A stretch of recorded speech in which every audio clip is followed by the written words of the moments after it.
예, 여러분 안녕하십니까? 반갑습니다. 사회복지법인 연화원 광림사 주지 혜성입니다. 오늘 제40일의 장애인의 날을 맞아서 조계사 청년회에서 이렇게 법회를 실시하게 돼서 대단히 감사하게 생각합니다. 또 이렇게 또 저까지 초대해 주셔서 더욱더 크나큰 영광으로 생각합니다. 지금 코로나만 아니었다면 우리 대한불교조계종 장애인 전법단 또 광림사나 여러 우리 사례 우리 원심회에서 많은 행사를 진행할 것입니다. 작년부터 뜻하지 않은 코로나 때문에 이렇게 행사를 못하고 너무 아쉬워했습니다. 저뿐만이 아니라 또 함께하는 장애인들도 간절히 기다리고 그래도 4월 20일 정도는 코로나가 지나가지 않을까 많은 발언을 했는데 아직까지 이게 잠식되지 않아서 너무 안타까울 뿐입니다. 그래서 저희 연화원 같은 경우는 장애인안 행사를 6월로 지금 연기했습니다. 그래서 또 만약에 코로나가 오면은 저희가 또 연기하는 수밖에 없죠. 네. 이렇게 그래도 조계종의 포교원에 이제 장애인 전법단이 생기고 또 우리 장애인들의 씨앗이 되주신 원심회가 있고 이 원심회 덕분에 우리 불교 장애인 포교는 아주 많이 발전됐습니다. 그래서 항상 감사함을 느끼고 이제는 더욱더 많은 장애인들이 우리 사찰에 편안하게 찾아올 수 있는 길을 열어드려야겠다 해가지고 원심회 회장님을 비롯해서 이제 저도 그렇고 또 우리 보리사례 회장님 모든 스님들이 지금 많이 관심을 가지시고 이제 그런 길을 열기 위해서 노력하고 있습니다. 아무리 좋은 길을 또 스님들이 열어주셔도 여러분들이 없으면 주인공 장애인분들이 없으면 그건 진행할 수 없는 겁니다. 그러니까 우리 이제 조계사 청년회에서 해야 될 일과 또 우리 원심회 회원들이 해야 될 일, 우리 불자님들이 해야 될 일을 제가 연화원을 운영하면서 느낀 바를 말씀드리겠습니다. 저도 원심회 6기 회원입니다. 원심회로 인해서 이제 연화원이라는 사회복지법인도 설립이 되고 직업자론도 지금 운영되고 있는 실정입니다. 그래서 항상 감사함 잊지 않고 있습니다. 그리고 우리의 작은 손길이라도 함께하면서 장애인들이 변화되는 모습을 보면은 너무나 감사하고 정말 빨리빨리 우리가 더 가까이 다가가야 되겠다 그런 걸 느끼게 됩니다. 그래서 제가 원심에서 활동을 하면서 노래를 하나 만들었는데요. 저랑 처음에 장애인들, 저는 청각장애인들만 하지 않고 지체장애인들, 발달장애인들 다 같이 했어요. 근데 부처님을 만나기 전에 그 고통스러워하던 마음, 내 삶을 살아야 될까 말아야 될까 했었는데 부처님께 기해서 저희 불자님들과 함께하면서 변화되는 모습을 그냥 저 혼자 알고 있기가 너무 아까웠어요. 그래서 노래를 만들어서 제가 직접 부르고 온갖 산사음악회나 무슨 공연 요청이 오면은 저는 어디도 가서 꼭 수어로 이렇게 보여드렸습니다. 오늘 제가 만든 노래 사랑해요 부처님, 우리 장애인들의 변화된 모습 만드는 노래입니다. 한번 수어로 귀로도 들으시고 눈으로도 한번 들어보세요. 네.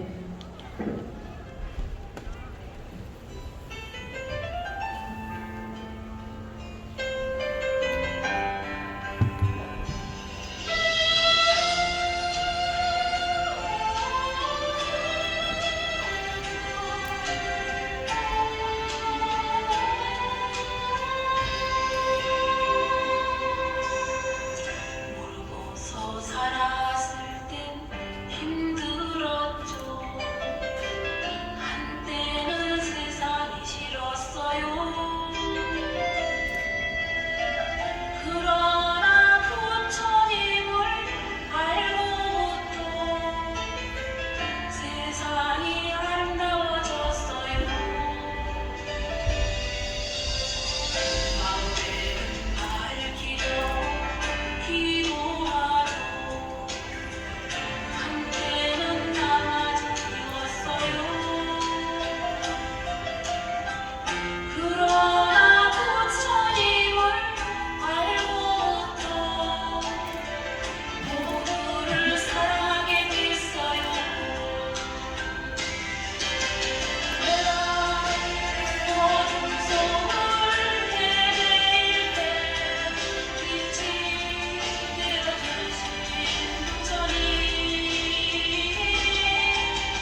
네, 사랑의 부처님이었습니다. 예, 우리가 사람들이 살아가면서 누구나 다 한 가지 원이 있으리라고 생각합니다. 여러분들도 그렇고 누구나 다 그렇죠.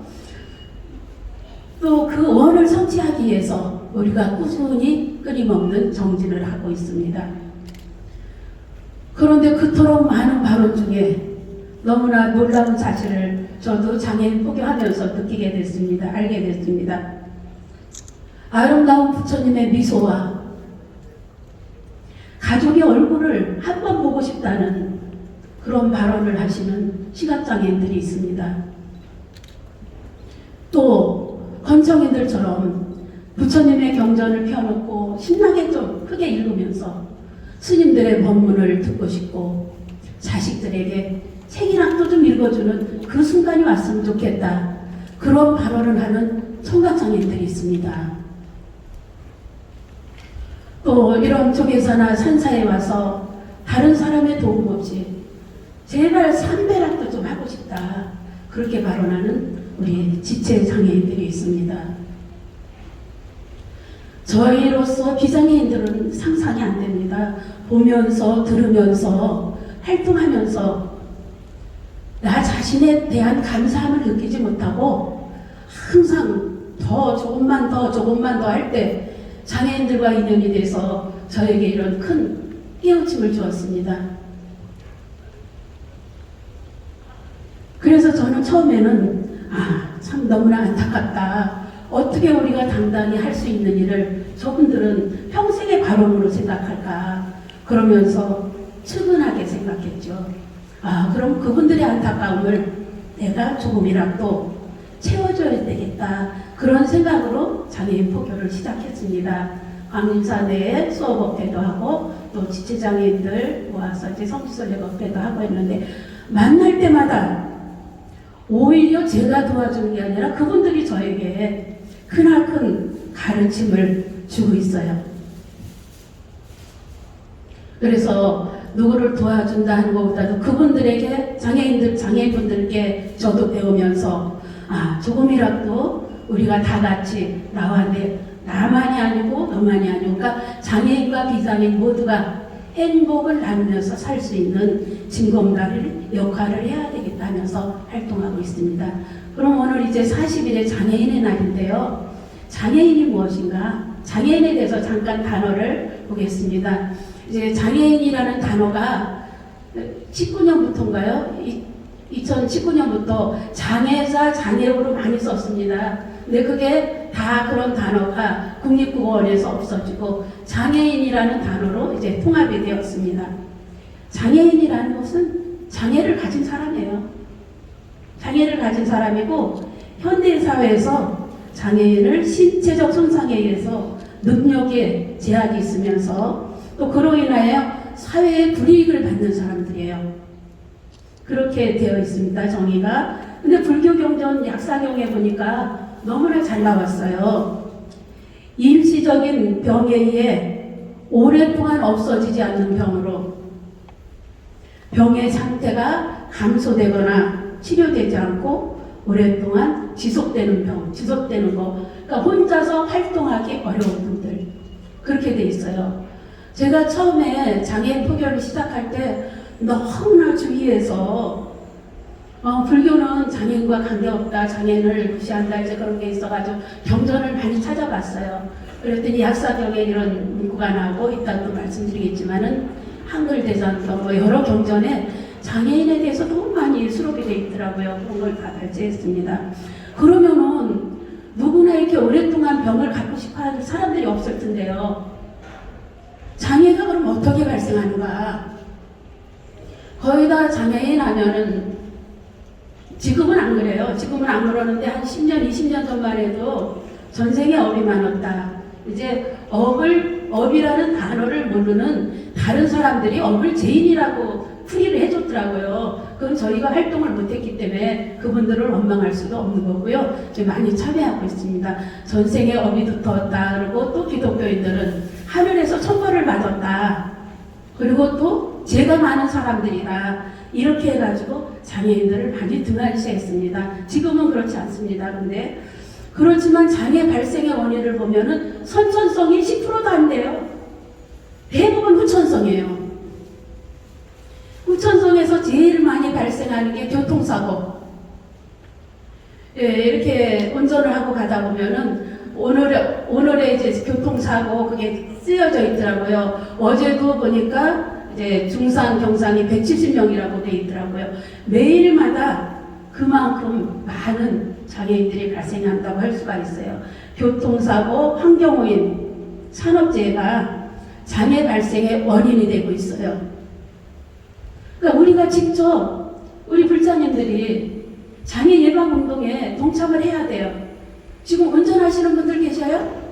거의 다 운전은 이제 우리 문화에 필수가 돼 있어요. 운전하시면서 교통법규 잘 지키고 음주운전하지 않고 과속운전하지 않고 중앙선 침범하지 않겠습니다. 오늘 이 시간부터 부처님께 약속을 해주셔야 돼요. 아이 잠깐 나 1분 5분만 빨리 간다고 하다가 나로 인해서 다른 사람들이 장애를 입게 돼요. 그러니까 우리 불자들이 나서가지고 그런 일을 해주고 청년회에서도 다른 좋은 캠페인도 많지만은 만나는 사람마다 우리 불자들한테 이런 리플렛 같은 거 만들어서 교통사고 법규 지키는 것이 또 환경오염 또 그런 거 지키는 것이 장애 발생을 예방하는 차원입니다. 이런 홍보 활동도 우리 불자님들이 많이 해줘야 될 것 같아요. 이제 교통법규 잘 지키실 수 있겠죠? 거의 한 60% 정도가 교통사고에서 나온다고 그러더라고요. 예. 저도 그 통계를 보고 깜짝 놀랐어요. 그러니까 우리가 원래는 교통안전에 대한 노래 같은 거 음악 하시는 분들이 있으면 캠페인송을 만들어서 불교 방송이나 여러 방송에서 또 틀려드리고 하면은 노래를 듣는 순간 정말 이건 삼기처럼 항상 그 노래를 보면서 우리는 혼자 생활할 수가 없으니까요. 차가 없으면 활동 못 하잖아요. 그런 운동을 해야지 장애인 차별 편견 그런 말이 다 저절로 없어질 것 같아요.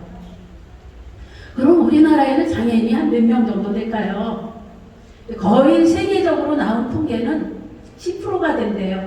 전체 인구의 10%. 그러다 보면 우리나라가 4천만 명, 5천만 명 한다고 그러잖아요. 건 500만 명 정도 되는 거예요. 그러면 생각해 보세요. 장애인들이 10가구당 1명은 있다는 거예요. 그리고 요즘은 장애 종류가 많이 늘어났어요. 이제 대표가 지체장애인, 청각장애인, 시각장애인 이렇게 나눠져 있지만은 14종류가 됩니다. 그 많은 장애인들 우리 곁에 항상 있는 거예요. 그런데도 많은 사람들이 장애인은 나와 또 우리 가족과 관계없다. 내가 왜 그네들에게 도움을 줘야 되고 옆에 또 오면은 불안해하고 그럴까요?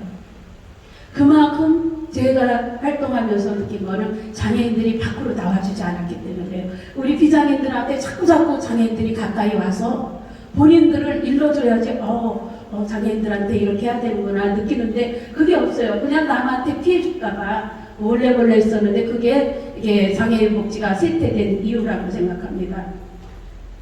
그럼 불교와 사회복지 사상은 어떨까요? 네.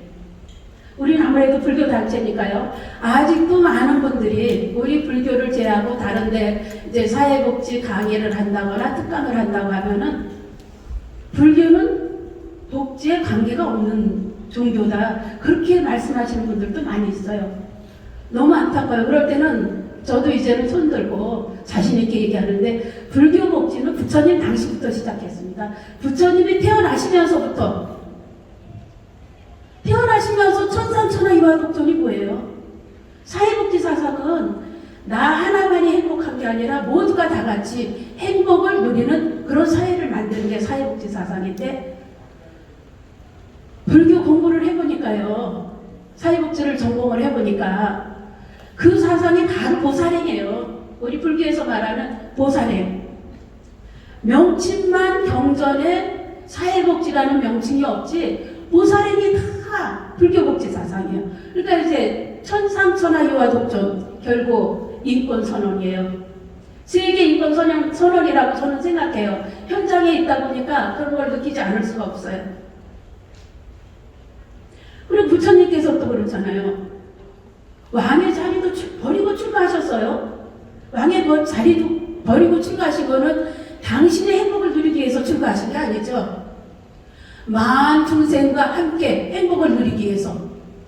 그래서 고행을 하셔가지고 깨달음을 이루셨어요. 깨달음을 이루시고 나서도 45년 동안 길에서 중생들을 제도해 주신 분이 바로 부처님이에요. 그런 걸 보니까 부처님께서는 제일 먼저, 이 세상에서 제일 먼저 복지행을 실행하신 분이에요. 그런데도 우리는 사회복지를 전공 안 할 때는 교수님들이 그러면 그냥 고개를 숙이고 말을 못했어요. 아유, 어떡해요. 죄송합니다. 이제부터라도 하겠습니다. 현장에 가서 해보니까요. 전부 불교 사상이에요. 그래서 우리가 청년회 같은 분들은 이런 이론적인 사상과 불교의 이론 사상과 복지 사상을 정립해서 글을 많이 써주는 것도 참 큰 도움이 돼요. 스님들한테는 나는 글이 의뢰가 잘 안 와요. 근데 우리 조계사 청년회 각 분야에 많이들 활동하시잖아요. 경전에 많이 남아있어요. 이런 거를 우리 걸로 만드는 것도 참 중요하고, 결국 불교의 근본 사상이 대표로 뭐가 있을까요? 지혜와 자비가 있어요. 지혜와 자비. 지혜라는 것은 쉽게 얘기하면 지혜는 뭐예요? 그렇게 여쭤보면 참 죄송스럽긴 하지만 그래도 제일 쉽게 한번 지혜가 뭘까요? 얘기해보세요. 시간 관계상 제가 말씀드리겠습니다. 지혜는 고통을 행복으로 바꾸는 방법을 깨닫는 게 지혜예요. 그럼 자비는 뭘까요? 고통을 행복으로 바꾸기 위해서 실천하는 거. 그게 바로 자비예요. 이게 바로 복지 사상이에요. 결국은. 그러니까 우리 부처님의 가르침은 모두 복지 사상이고, 그리고 우리 불자들은 부처님께서 주신 사회복지사 자격증을 가지고 계신 분들이에요. 수계들 다 받으셨죠. 그게 바로 사회에서 사회복지사 전공을 이제 하면 갔는데 그거 부러워할 거 하나도 없겠더라고요. 보니까 어차피 일을 하려면 그런 증서가 필요해서 저도 전공을 하긴 했지만은 그거보다도 우리는 현장에서 벌써 다들 하고 있는 거예요. 그러니까 결국 부처님의 경전 8만대장경이 복지교과서예요. 그런데 알지도 못하는 교수들이 나와가지고 불교는 사회복지 신경도 안 쓴다고 그러고 원조는 다 기독교에서 나왔다 그래요. 천만의 말씀이에요. 기독교는 안 믿으면 지옥 간다 그러죠. 우리는 지장보살님이 건져주시잖아요. 지옥에 있는 존재까지도 구제해 주시는 게 다 불교에서 나온 거예요. 천수천왕 관세음보살. 손이 왜 소개가 필요했을까요? 다 고통받는 중생들을 위해서 건져주시기 위해서 손계의 손이 필요한 거예요. 얼마나 세상에서 제일 멋진 정말 복지 사상이에요. 우리 불자들이 자신있게 이런 걸 외치면서 다닐 수 있어야 돼요. 근데 이제 불교에서 얼마 전에 또 법보신문에도 그런 어느 신문에도 그렇게 나왔더라고요. 스님들이 너무나 장애인에 대해서 관심을 안 쓴다. 불자님들이 외면한다. 그렇게만 돼서는 또 안 되는 거죠. 그러면은 불교에서는 대체 부처님께서는 장애인을 어떻게 하셨나? 저도 한글대장경 이제 논문 쓰면서 불교와 장애인 복지에 관한 논문을 쓰면서 한글대장경을 보면서 너무너무 놀랐어요.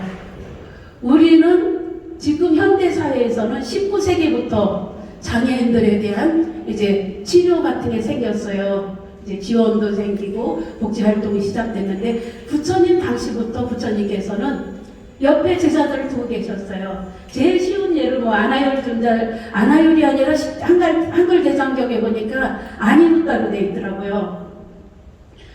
몸이, 그러니까 이제 시각장애인이죠. 그거는 부처님의 법문 설법도 중에 졸았어요. 졸으니까 부처님께서 졸지 말라 이제 그러니까 그때부터 잠을 안 자가지고 이제 눈이 희미해지기 시작했다 그래요.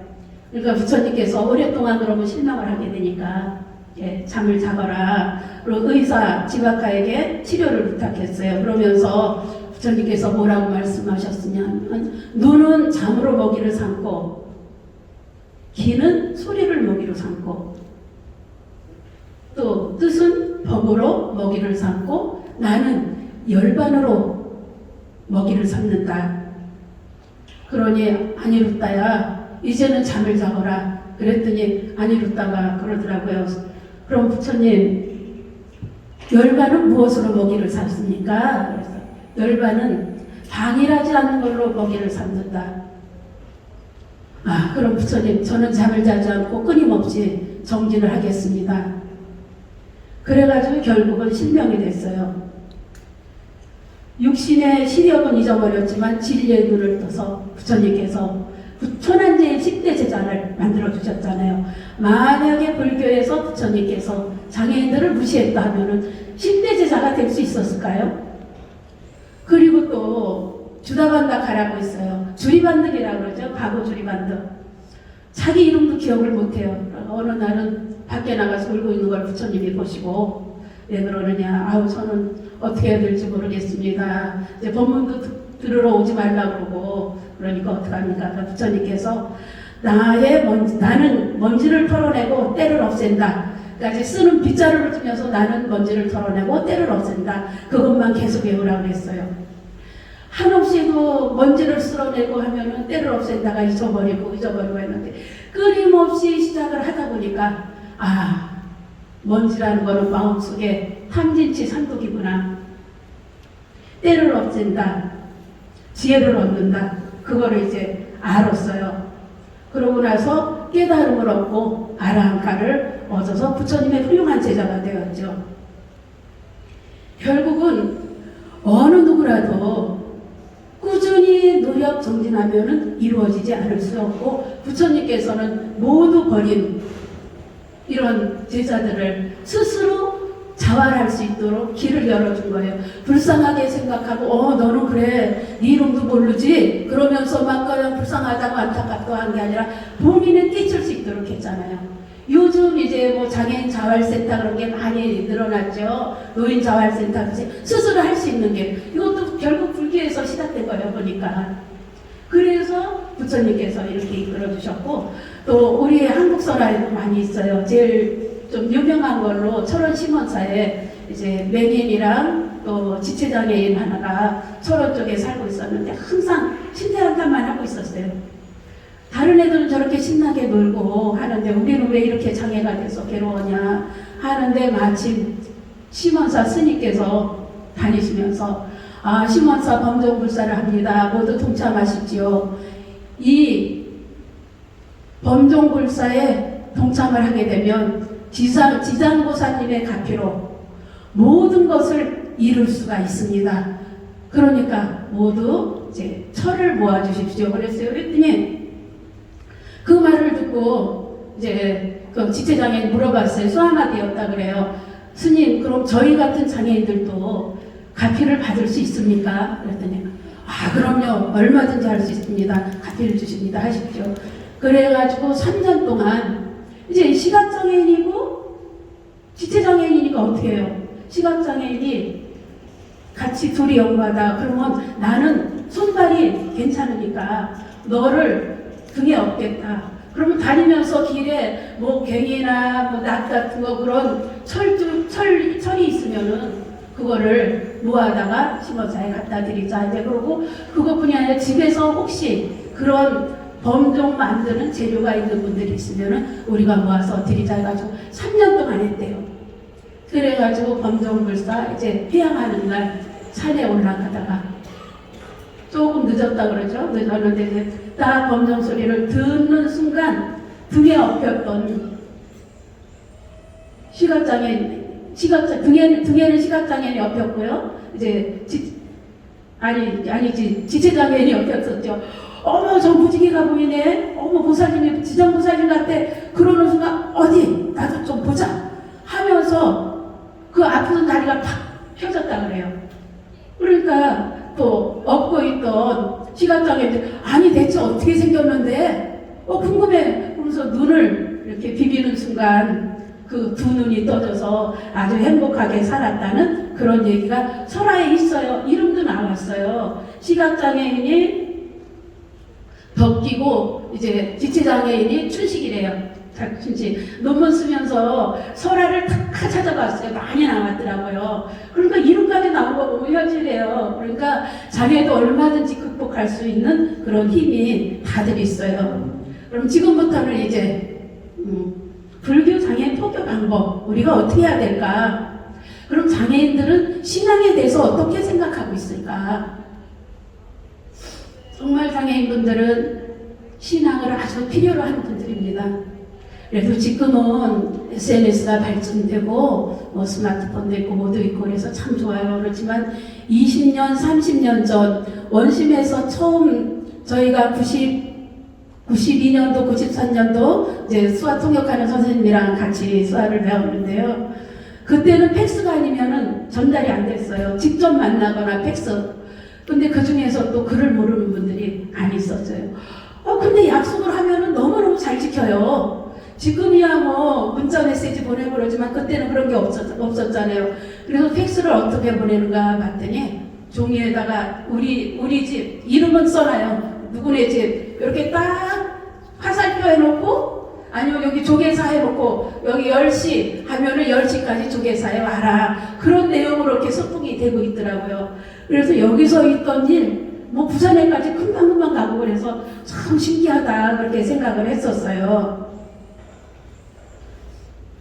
지금은 그래도 많이 좋아졌죠. 그때만 해도 이제 또 장애인들도 사찰에 가기 무지 좀 힘들어했고 또 스님들도 오시면은 장애인을 많이 어렵게 생각하시더라고요. 저도 같이 하면서 뭐 성지순례나 수련회, 템플스테이 같은 것 때문에 스님들과 미리 논의를 드리면은 얼마나 걱정을 하시는지 몰라요. 2000년대 초까지는 그러셨어요. 아이고 얘네들 와서 우리가 잘못하면 어떡하냐고. 스님 다른 문제 아닙니다. 우리도 다 같이 부처님의 제자고 일반 비장애인처럼 대해주시면 됩니다 했는데 그래도 오는 날까지 겁을 막 먹고 계신 도반 스님들도 있었고 많이 있었어요. 근데 이제는 많은 이제 원심에서 뿐이 아니라 저희도 그렇고 많은 불교단체에서 이렇게 사찰 순례를 하다 보니까 이제는 뭐 오라고 이제 요청을 하셔요. 벌써 올해도 템플스테이 오라고 몇 군데 사찰에서 요청을 해주고 계세요. 그런 거를 보고 스님들 때문에 관심이 없어서 못 간다 하는 얘기는 이제는 안 해야 될 것 같아요. 그래서 저희 장애인들한테는 뭐라고 얘기를 하냐면은 직접 본인들이 지역에 있는 사찰을 다니십시오. 그리고 스님께 미리 가서 스님 저도 기도를 하고 싶습니다. 불자님들에게 말하면은 거부하실 분들은 아무도 없습니다. 네, 처음에는 부담돼서 못 간다고 그래요. 왜 부담이 되냐고 말씀드렸더니 이제 그런 말씀을 하시더라고요. 바움들이 너무나 열이다 그럴까요? 열이고 어떻게 생각하면 좋게 생각하면 참 아름다운 거고요. 한 분이 그래요. 이제 절에서 새벽에 새벽 예배를 좀 참석하고 싶은데 검정 소리 들을 때마다 뛰어나가고 싶대요. 근데 휠체어를 타고 다닌다 그래요. 지체장애인이니까. 그래서 혹시라도 아침 새벽 예배로 오신 우리 불자님들이 휠체어 탄 나를 보거나 눈을 못 보는 시각장애인들을 또 수화를 사용하는 청각장애인들을 보고 아이 재수없어 그러면서 툭툭 그러거나 아 나 이런 기도하러 왔는데 쟤네들은 뭐야 또 그럴 수도 있고 그러니까 비장애인들한테 부담을 주고 싶지 않아서 기도를 못 갔다 그러더라고요. 그렇게 되면은 우리 불교 장애인 포교는 영원히 발전할 수 없습니다. 우리가 다니면서 필요성을 느껴야 되지 않느냐 하면서 제가 이제 청각장애인들, 시각장애인들 모시고 항상 팔공산 가까이를 갔어요. 청각장애인들은 뭐 저보다 더 잘 다니고 시각장애인들을 이제 가자고 공고를 했더니 시각장애인들은 한 2011년부터 인연이 됐어요. 막 어떤 모사님이 저를 붙들더니 신신당부하셔요. 스님 그러시면 안 됩니다. 우리들을 어떻게 거기 가게 만드십니까? 왜요? 그렇게 가고 싶은 도량이라 그러는데 왜 그러세요? 그랬더니 그 정월달에 많은 불자님들 올라오시는데 우리들로 인해 가지고 그분들한테 누가 되면 안 됩니다. 그러는 거예요. 이제 안내견이랑 또 이제 같이 가야 되니까 아닙니다. 그러시지 말고 갑시다 해가지고 모시고 갔어요. 아이고 올라가서 눈물을 줄줄줄줄 흘리는 거예요. 그리고 옛날 같았으면 본인들이 생각할 때는 우리가 갈 때 막 이제 비장애인들이 뭐라 그럴 줄 알았대요. 근데 안내견 데리고 가면서 제가 앞에 같이 가면서 계속 네. 시각장애인 도우미보살들입니다. 시각장애인 도우미보살이라고 우리가 못하는 거 그네들이 안내해주잖아요. 그러면서 같이 이렇게 가고 이제 여러 차례 합동으로 가고 안내견도 같이 법당에 들어가고 하다 보니까 이제는 스님들께서 어머 장애인들도 신앙을 참 필요로 하는구나. 아우 스님 왜 그러세요?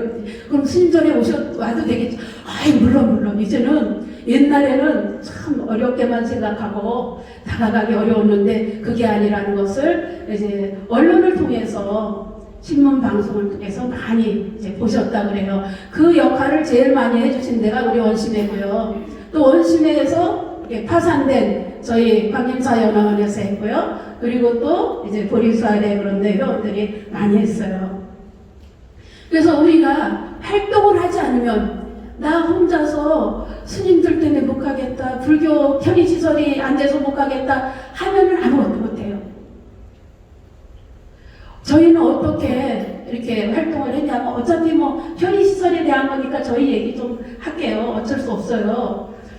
이제 청각장애인들을 1993년도부터 법회를 하면서 법문을 하는데 너무 어려워요. 그때는 빔 같은 것도 없었고 그래서 현장에 이제 모시고 다니기 시작했어요. 사찰에. 근데 뭐 차가 없으니까 택시기사님들, 불자 택시기사님들 많아요. 그분들 이제 방송에서 모았어요. 저희 지역에 있는 분들. 그래가지고 그분들 차에 4명씩 타가지고 가까운 사찰에 참배하면서 석가모니 부처님 무슨 부처님 이제 설명해주면서 현장에 가니까 너무너무 좋더라고요. 시각장애인들은 부처님의 아름다운 미소가 궁금합니다 해가지고 설명할 길이 없어요. 그래서 여기 조기사 앞에 와가지고 조각품을 사가지고 부처님, 석가모니 부처님 형상은 이렇고 지장보살님 형상은 이렇고 관세음보살님은 다 만져보게 했어요. 그분들은 만져야 되고 다니면서 다 설명을 해줘야 돼요.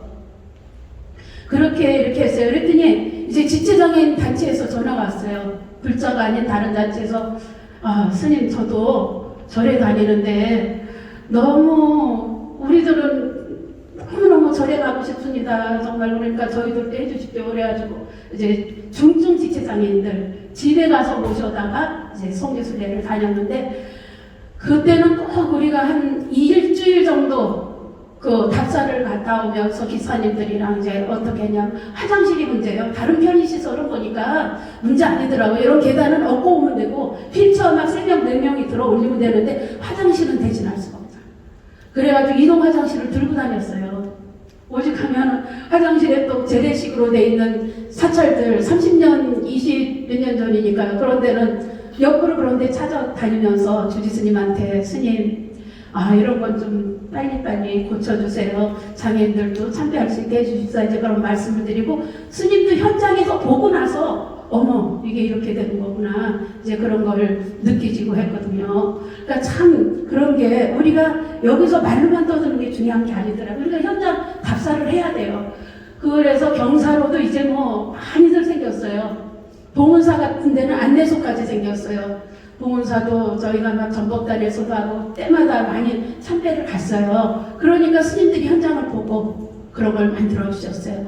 그러니까 우리 청각장애인들도 절에 가서 큰 법회 같은 거 할 때 수화 통역해 주십시오. 우리 조계사나 광림사에서만 해야 될 일이 아니더라고요.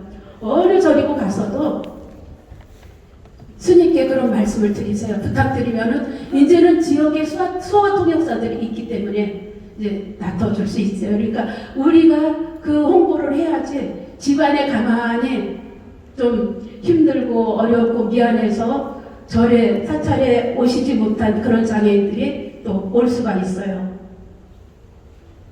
그리고 그것뿐이 아니라 이제 장애인들을 위해서 문화 공연들 많이 해줘야 되죠. 원심에서 또 연극들 하고 노래 공연 많이 하고 그러는데요.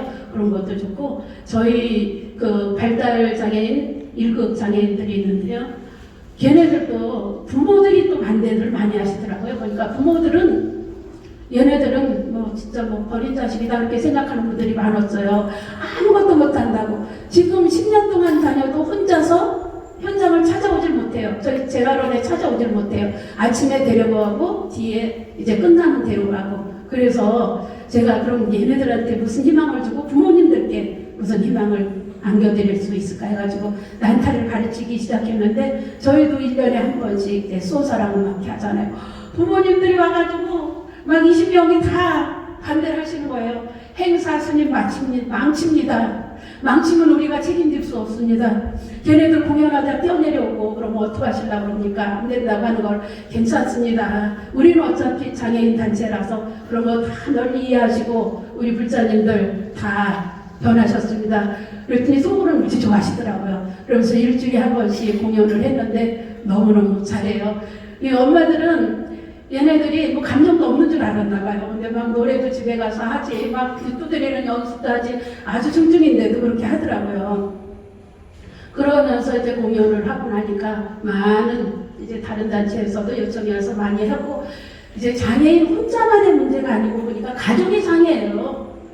본인은 발달장애인 같은 경우는 본인은 몰라요. 장애인지도 모르는데 부모는 평생 내가 눈 감기 전에 제가 어떻게 되었는데 내가 제보다 먼저 가면 어떡하나 그런 생각만들 하고 계셔요. 그런데 그네들이 그렇게 활동을 하는 모습을 보더니 아 스님 이제는 죽어도 제가 죽어도 뭐 걱정하지 않아도 되겠네요. 이제 사회도 많이 이제 좋아졌으니까요.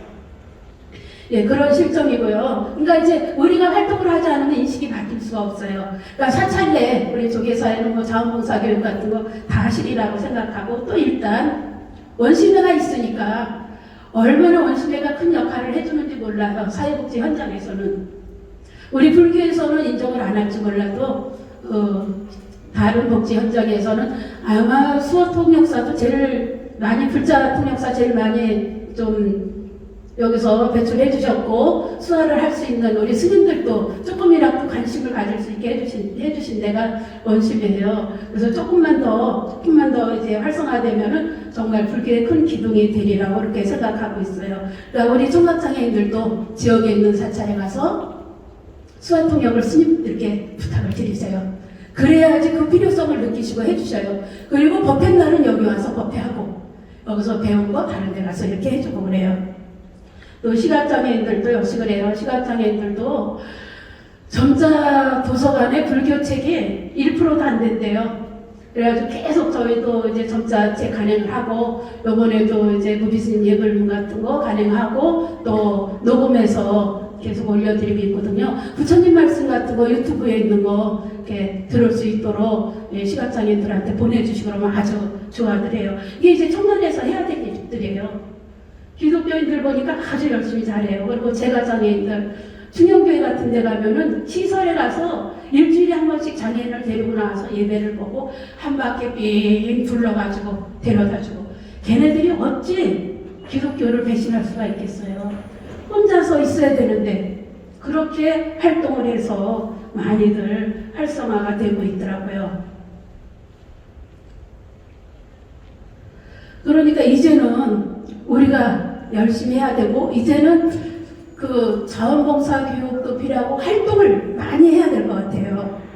그리고 어렵다 힘들다 하는 것보다도 그 주림한다가 자기 이름도 모르면서 깨달음에 이르렀잖아요. 노력해서 힘들어도 한 걸음 또 냈으면 얼마든지 우리 불교 장애인 포교는 활성화될 수가 있어요. 그렇지 않으면은 불교는 귀신의 종교라고 생각을 하고 있어요. 운전교육 할 때도 와서 점심을 줘도 점심을 안 먹고 직업 사회적 기업을 하는데도 안 먹더라고요. 물어봤더니 목사님이 불교 단체에 가서는 절대 밥을 먹지 마라. 거기에 귀신이 붙어온다. 그랬어요. 근데 일주일 열흘 정도 하면서부터 아 이게 아니구나 본인들이 알아가지고 이제 목사님들한테 가서 얘기를 했대요. 불교를 그렇게 알았는데 그게 아닙니다 해가지고 목사님 신부님들이 연락을 주셔서 같이 합동법회도 여러 번 하고 그랬어요. 우리가 현장에서 활동 안 했으면은 그냥 영원히 그렇게 될 수밖에도 없었어요. 그러니까 이제는 많은 사찰의 편의시설도 잘 돼 있고 또 되게 하기 위해서 우리 청년회에서도 사찰 같은 데 가서 혹시 화장실이 안 돼 있으면은 아 스님 이제 장애인 화장실도 차별 없는 사회 우리 깨달음의 세계잖아요. 그러니까 이런 거 좀 해주십사 그런 말씀도 좀 드려주시고요. 이제 지치장애인들이나 오고 그러면 그냥 한번 쑥 둘러가고 가는 것보다도 같이 가서 이렇게 좀 통역도 해주고 설명도 해주고 그러면 너무너무 좋을 것 같아요. 그러니까 장애인들과 소통이 이루어져서 잘 살아가는 세상을 영위할 수 있도록 우리가 실천을 해야 돼요. 그러니까 우리가 결국 목표는 뭐예요? 거룩한 부처님이 되는 깨달음의 사회 운동에 우리가 역군이 되어주지 않으면 장애인들, 비장애인들 편견으로 아픈 생활을 할 수밖에 없어요. 아마 이제 조금 있으면은 우리가 그렇게 계속 조금만 활동을 하다 보면은 차별이라는 편견이라는 그 단어 자체가 사라지지 않을까 그런 생각을 해요. 이제 그런 날이 우리 올 수 있도록 우리 조계사 청년회에서 열심히 좀 정진해 주시기 바랍니다. 그리고 장애인 자녀들에 대해서도 가외 같은 거, 또 뭐 재능기부 같은 거, 이제 장애인 본인보다 가족들의 장애라고 했잖아요. 열심히 신경 써서 그런 기부 좀 해주세요. 저희도 동네 술집사랑에서 많이 해줬어요. 뭐 영어 교육, 한문 교육, 뭐 이런 교육 같은 거 했는데 조계사 청년회 여기 얼마나 좋아요. 저희는 아주 뭐 좁고 교통도 안 좋고 그래요. 그러니까 이제는 우리가 하나라도 정말 볼 수 있고 들을 수 있고 활동할 수 있는 그 감사함을 사람이니까 당연하다 그런 생각을 하시지 말고 그 감사함을 베풀 줄 알아야 되죠. 우리는 이론으로 알고 있는 것도 중요하지만 이제는 내가 천수천한 관세음보살이 돼야 돼요. 나를 필요로 하는 곳이 있다면 어디든지 달려가서 모든 이들이 행복하게 살 수 있는 불국정토를 우리 조계사 청년회에서 만들어 주셨으면 좋겠습니다. 하실 수 있겠죠? 네, 크게 세워가지고 좋은 것부터 한다고 생각하시지 말고요. 조그만 것부터 하고 하다 보면은 이제 큰 게 이루어져요. 그리고 장애인 포교도 만남이 없으면 이루어질 수가 없어요. 저는 장애인 법회 따로 하는 거 절대 반대해요. 그냥 같이 해야 돼요. 장애인, 비장애인 같이 앉아서 할 수 있게. 저희 법당에는 시각장애인들이고 뭐 지체장애인 다 와요. 그냥 청각장애인들도 오고. 그게 바로 발전할 수 있는 거 하나가 되는 거지. 장애인 법회 따로 하고 비장애인 따로 하고 이러면은 영원히 우리는 하나가 될 수가 없어요.